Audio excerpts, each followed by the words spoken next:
Welcome students. Today we are going to continue with a new topic of class 8, that is metals and non-metals. आज हम class 8 के metals और non metals chapter के बारे में study करने जा रहे हैं। तो इस चैप्टर को हम स्टार्ट करें उससे पहले हमें जो कुछ बेसिक चीजों को जान लेना चाहिए वो है मैटर एंड इट्स टाइप्स, है ना। मैटर को आप जानते हैं, क्लास 6 में पढ़ चुके हैं मैटर किसे कहते हैं।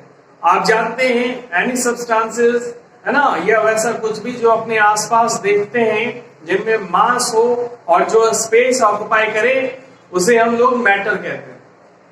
मैटर को उनके केमिकल कंपोजिशन के आधार पे या उनके कंपोजिशन के आधार पे उन्हें हम कैटेगराइज करते हैं दो कैटेगरी में, pure substances and impure substances में।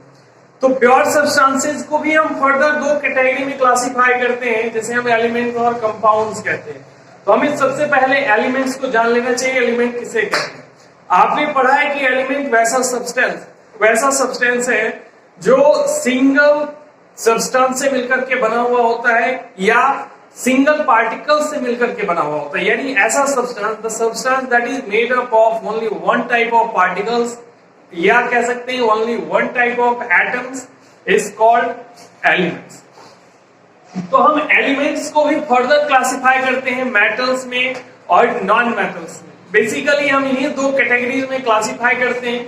इसके अलावा एक और कैटेगरी हमारा मेटल्स और नॉन मेटल्स के अलावा एक और कैटेगरी है जिसे हम मेटलॉइड्स के नाम से या सेमी मेटल्स के नाम से भी पहले जानते थे, अब उसे हम मेटलॉइड्स के नाम से जानते हैं।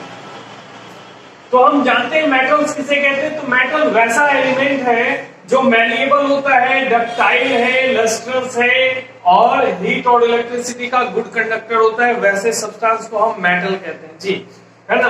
वैसा कोई भी सब्सटेंस या एलिमेंट जिसमें जो मैलिएबल हो, डक्टाइल हो, लस्ट्रस हो और हीट और इलेक्ट्रिसिटी का कंडक्टर हो। देखिए हम जो बात कर रहे हैं अभी मेटल्स और नॉन मेटल्स की, आप इसको समझें कि हम ना इस मेटल्स को भी, मेटल्स और नॉन मेटल्स को डिफरेंशिएट करने के लिए या इनके कैरेक्टरिस्टिक्स को आसानी से स्टडी करने के लिए हम इनको भी क्लासिफाई किए। इनको भी क्लासिफाई किया गया है दो तरीके से, एक इनके फिजिकल प्रॉपर्टीज के बेसिस पे और जो सेकेंड है वो इसके केमिकल नेचर के बेसिस पे। तो जब हम इसे इसके फिजिकल प्रॉपर्टीज के बेसिस पे क्लासिफाई करते हैं तो हम देखते हैं कि कुछ कैरेक्टरिस्टिक्स जो मेटल्स में पाया जाता है वो कैरेक्टरिस्टिक्स नॉन मेटल्स में नहीं पाया जाता है, इसीलिए इसे हम नॉन मेटल्स का नाम देते हैं, यानी जो मेटल्स नहीं है उसे नॉन मेटल्स कहते हैं। अब देखिए किसको हम मेटल्स कहेंगे। तो आप जान चुके हैं कि वैसा एलिमेंट जो मैलिएबल हो, डक्टाइल हो, लस्ट्रस हो और हीट और इलेक्ट्रिसिटी का जो गुड कंडक्टर हो उसे हम मेटल्स कहते हैं। इसके एग्जांपल आप देख सकते हैं, गोल्ड है, aluminium, copper, silver, iron etcetera. आप इसके अलावा और भी बहुत सारे मेटल्स को जानते होंगे। अक्सर आप वैसे बहुत सारे एलिमेंट्स का नाम जानते होंगे, लेकिन स्टूडेंट्स को अक्सर कंफ्यूजन बना हुआ रहता है कि हम किसे मेटल कहेंगे। तो आप नाम के बेसिस से भी रिकॉग्नाइज कर सकते हैं कि किसे हम मेटल्स कहेंगे और किसे नॉन मेटल्स कहेंगे। जनरली वैसा एलिमेंट जिसके नाम के लास्ट में यूएम रहता हो, है ना, जिसके लास्ट में यूएम हो उसे हम क्या कहते हैं, मेटल कहते हैं। वो जनरली मेटल होता है। सिर्फ हीलियम को छोड़ दिया जाए, हीलियम के लास्ट में यूएम है, फिर भी वो एक नॉन मेटल है। अब हम बात कर लेते हैं नॉन मेटल्स की। तो नॉन मेटल्स वैसा एलिमेंट है जो ब्रिटल होता है, नॉन डक्टाइल है, नॉन लस्ट्रस है और बैड कंडक्टर है हीट एंड इलेक्ट्रिसिटी का, तो उसे हम कहेंगे कि वो नॉन मेटल है। जैसे एग्जांपल हो गए ऑक्सीजन, नाइट्रोजन, सल्फर एंड और भी। लेकिन हम इन सब के इस शॉर्ट फॉर्म के अलावा हमने तो ये एक डेफिनेशन के रूप में देखा है मेटल्स और नॉन मेटल्स को।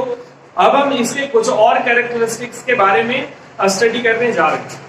तो हमने देखा है, चलिए अब हम इसके और कुछ प्रॉपर्टीज को स्टडी करते हैं। पहले हम सबसे पहले स्टडी करेंगे मेटल्स और नॉन मेटल्स के फिजिकल प्रॉपर्टीज के बेसिस पे उसे हम कंपेयर करेंगे और देखेंगे उनमें क्या डिफरेंसेस। सबसे पहले अगर हम हार्डनेस की बात करें तो मेटल्स जनरली हार्ड होता है, बहुत हार्ड होता है ना। अगर आपके पास कोई आयरन रॉड हो या एल्यूमिनियम रॉड हो उसे आप आसानी से नहीं तोड़ सकते हैं। लेकिन अगर आपके पास कोई नॉन मेटल हो, जैसे अगर आपके पास कार्बन हो, है ना, जैसे आप कोल समझ सकते हैं ना, वो कार्बन का बना हुआ है। अगर आपके पास वो है या ग्रेफाइट रॉड है आपके पास, या सल्फर का अगर आपके पास पीस है, तो आप उसे आसानी से तोड़ सकते हैं।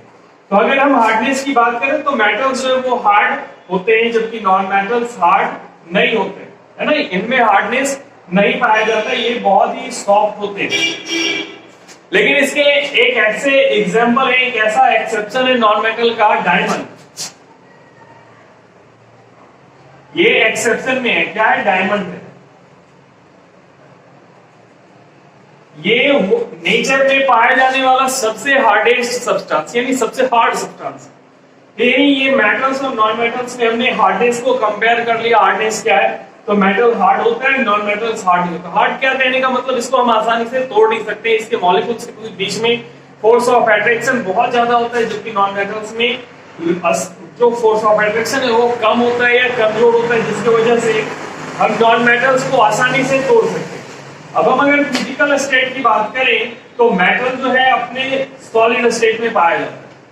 जनरली मेटल सॉलिड स्टेट में पाया जाता है, और इसका भी एक एक्सेप्शन है।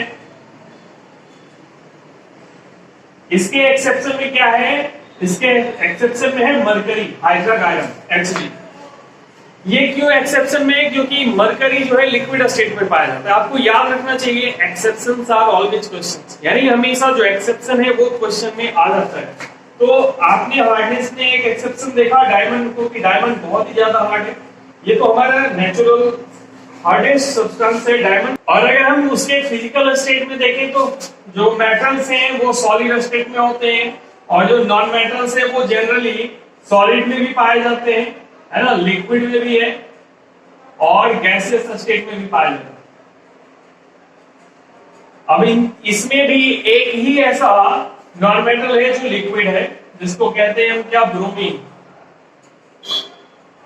यानी ब्रोमीन जो है यही एक ऐसा नॉन मेटल है जो लिक्विड स्टेट में है। और उसी तरह से मेटल में भी एक ऐसा मेटल है मरकरी जो लिक्विड स्टेट में पाया जाता है। बाकी जो सारे मेटल्स है वो सॉलिड स्टेट में पाए जाते हैं, जबकि नॉन मेटल सभी स्टेट में पाए जाते हैं, सॉलिड में भी, लिक्विड में भी, गैसेस में भी, है ना। और जैसे सॉलिड की बात करें तो सॉलिड में आपका कार्बन आ जाएगा, इसके अलावा सल्फर है ना, आयोडीन है। उसी तरह से और भी इसके कुछ एग्जांपल्स हैं। तो हम यहाँ पे फिजिकल स्टेट और उसके हार्डनेस को कंपेयर कर लिए। अब इसके अलावा हम इसकी और कुछ कैरेक्टरिस्टिक्स है ना, उसको भी हम स्टडी कर लेते हैं, फिजिकल कैरेक्टरिस्टिक्स को। तो अगला जो हमारा कंपैरिजन का पॉइंट होने जा रहा है वो है हमारा लस्ट्रस, है ना, साइन। तो हम आगे बात करने जा रहे हैं साइन की, लस्ट्रस की।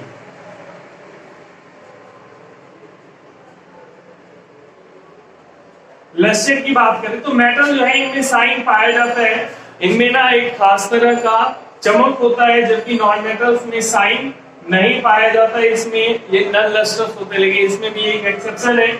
क्या है वो एक्सेप्शन, तो वो आयोडीन।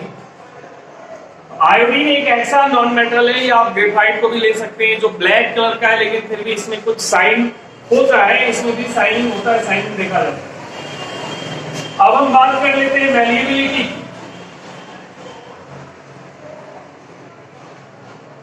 मैलिएबिलिटी की अगर हम बात करें तो मेटल्स जो है वो मैलिएबल होते हैं। मैलिएबिलिटी है क्या, अब इसको हम जान लेते हैं। मैलिएबिलिटी कहता है कि अगर आपके पास कोई मेटल है और उसे आप हैमर से उस पर पीटोगे तो मेटल थीन सीट में कन्वर्ट हो जाएगा, वो टूटता नहीं है। तो वो जो कैरेक्टरिस्टिक है वो मैलिएबिलिटी के नाम से जाना जाता है। तो ये मेटल में मैलिएबिलिटी होती है, लेकिन नॉन मेटल्स में मैलिएबिलिटी नहीं होती। अगर आप इसको नॉन मेटल को अगर आप पीटते हैं तो वो छोटे छोटे पीसेस में टूट जाते हैं, वो बहुत ही कमजोर होते हैं, वो आसानी से ब्रेक हो जाते हैं जब उन्हें हम हैमर करते हैं। तो इसका जो कैरेक्टरिस्टिक है, कैरेक्टरिस्टिक प्रॉपर्टी मैलिएबिलिटी मेटल्स की और नॉन मेटल्स की, वो ब्रिटलनेस है। यानी नॉन मेटल्स को अगर आप पीटिएगा तो वो आसानी से छोटे छोटे पीसेस में टर्न हो जाएंगे, आसानी से वो छोटे छोटे पीसेस में टूट जाएंगे। यहाँ पे हम दो और कैरेक्टरिस्टिक की बात करेंगे मैलिएबिलिटी की। अब हम डक्टिलिटी की बात कर लेते हैं।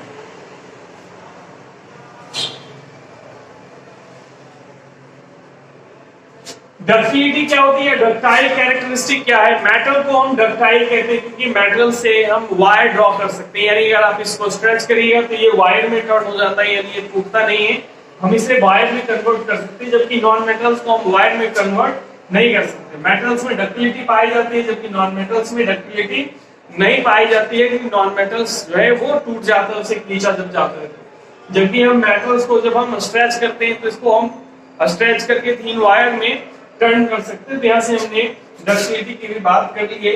अब हम अगला जो कंपैरिजन का पॉइंट लेके जा रहे हैं वो है हमारा कंडक्टिविटी, है ना, थर्मल कंडक्टिविटी। थर्मल कंडक्टिविटी क्या है? तो हम हीट के कंडक्शन की बात करते हैं, तो मेटल जो है हीट का कंडक्टर होता है, इसलिए मेटल का आप कंटेनर यूज करते हैं। मेटल कंटेनर का यूज जो है हम यूटेंसिल्स बनाते हैं, है ना, हीट करने के लिए, मटेरियल्स को हीट करने के लिए, जैसे उनका फूड कुक करने के लिए यूज करते हैं। जबकि अगर हम नॉन मेटल्स की बात करें तो non metals thermal conductivity show नहीं करते हैं, नॉन मेटल्स बैड कंडक्टर होते हैं, इसलिए नॉन मेटेलिक मटेरियल का ही हम जो इसका हैंडल बनाते हैं, जैसे जो यूटेंसिल्स बनाते हैं उनका हैंडल बनाने के लिए हम नॉन मेटल्स का यूज करते हैं। तो हम यहाँ पे थर्मल कंडक्टिविटी तो देख लिए, अब हम इलेक्ट्रिकल कंडक्टिविटी की बात कर लेते हैं थोड़ा सा, है ना।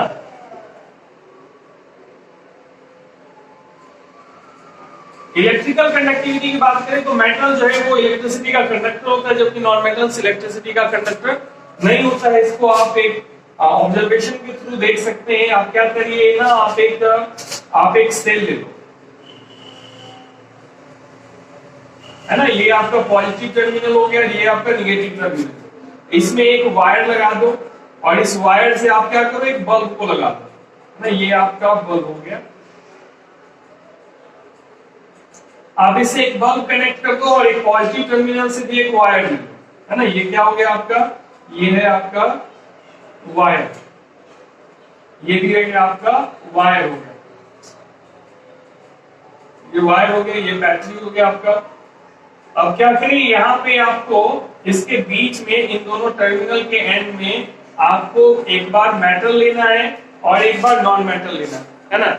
आप यहाँ पे एक बार मेटल का कोई ऑब्जेक्ट ले लो, देखोगे अगर मेटल वायर लोगे या मेटल का कोई दूसरा ऑब्जेक्ट बना हुआ लोगे, जैसे स्पून ले सकते हो, तो जब तुम उसको लगाओगे तो देखोगे कि बल्ब ग्लो करना स्टार्ट कर देता है। तो यहाँ से ये हमें पता चलता है कि यहाँ से करंट जो है सर्किट को कंप्लीट कर दिया। जब हमने मेटल का कोई ऑब्जेक्ट लगाया, जैसे हम यहाँ पे स्पून लगा देते हैं, तो वो इसका पाथ जो है कंप्लीट कर देता है, वो इलेक्ट्रिसिटी का कंडक्टर बन जाता है। लेकिन अगर आप यहाँ कोई रबर लगा दो या नॉन मेटेलिक मटेरियल से बने हुए कोई ऑब्जेक्ट को लगा दो, तो देखिएगा कि ये बल्ब ग्लो नहीं करता। तो यहाँ से हमें ये पता चलता है कि जो नॉन मेटल है वो इलेक्ट्रिसिटी का बैड कंडक्टर होता है। यहाँ हम यह भी जान लेते हैं कि मेटल इलेक्ट्रिसिटी का कंडक्टर क्यों होता है। तो मेटल के इलेक्ट्रिसिटी के कंडक्टर होने का वजह है उसमें प्रेजेंट फ्री इलेक्ट्रॉन्स, है ना। मेटल्स में फ्री इलेक्ट्रॉन पाया जाता है, जिसकी वजह से वो आसानी से इलेक्ट्रॉन्स मूव कर सकते हैं और वो चार्ज को कैरी कर सकते हैं। जबकि नॉन मेटल्स में भी इलेक्ट्रॉन्स प्रेजेंट होते हैं, लेकिन इनके इलेक्ट्रॉन्स फ्री नहीं होते हैं, वो फ्रीली मूव नहीं कर पाते हैं, और इस वजह से नॉन मेटल्स में जो प्रेजेंट ये जो नॉन मेटल्स है वो इलेक्ट्रिसिटी का बैड कंडक्टर होता है। तो यहाँ से हम मेटल के इलेक्ट्रिकल कंडक्टिविटी की बात कर लिए, नॉन मेटल्स के भी इलेक्ट्रिकल कंडक्टिविटी के कैरेक्टरिस्टिक को हमने स्टडी कर लिया। अब जो हमारा और दूसरा प्रॉपर्टीज दो हमने देख लिया है कि मेटल्स जो है वो इलेक्ट्रिकल कंडक्टिविटी शो करते हैं, जबकि non metals electrical conductivity show नहीं करते हैं। अब हम मेटल्स और नॉन मेटल्स के एक और कैरेक्टरिस्टिक जो है सोनोरस का। अब सोनोरस क्या है, ये क्या है, तो कहता है कि जब किसी आप मेटल को पीटिएगा तो उससे आपको साउंड सुनाई पड़ेगा, मेटेलिक क्लिंक साउंड आपको सुनाई पड़ेगा। लेकिन अगर आप कोई नॉन मेटल को पीटिए तो इससे एक कैरेक्टरिस्टिक साउंड यानी मेटेलिक साउंड क्रिएट नहीं होता। तो ये भी इसका एक डिफरेंस है। मेटल जो है कैरेक्टरिस्टिक शो करते हैं, सोनोरस प्रॉपर्टी शो करते हैं, जबकि non metal sonorous property show नहीं करते, और इसीलिए मेटल्स का यूज बेल बनाने के लिए किया जाता है। अब हम एक और कैरेक्टरिस्टिक जो है उसकी भी बात कर लेते हैं, मेल्टिंग पॉइंट और बॉइलिंग पॉइंट। आपको मालूम है मेल्टिंग पॉइंट और बॉइलिंग पॉइंट किसे कहते हैं? मेल्टिंग पॉइंट कहते हैं वो उस टेम्परेचर को जिस टेम्परेचर पे कोई सब्सटेंस जो है सॉलिड स्टेट से लिक्विड स्टेट में कन्वर्ट होने लगता है, तो वो क्या रहता है इसका मेल्टिंग पॉइंट, है ना। हम मेल्टिंग पॉइंट लिख देते हैं। तो मेटल का जो मेल्टिंग पॉइंट है वो बहुत ज्यादा होता है। अगर हम आयरन के मेल्टिंग पॉइंट की बात करें तो 1535 डिग्री सेल्सियस टेम्परेचर है। मेटल्स का मेल्टिंग पॉइंट बहुत ज्यादा होता है ना, इसका मेल्टिंग पॉइंट बहुत ज्यादा होता है, जबकि नॉन मेटल्स का मेल्टिंग पॉइंट बहुत ही लो होता है।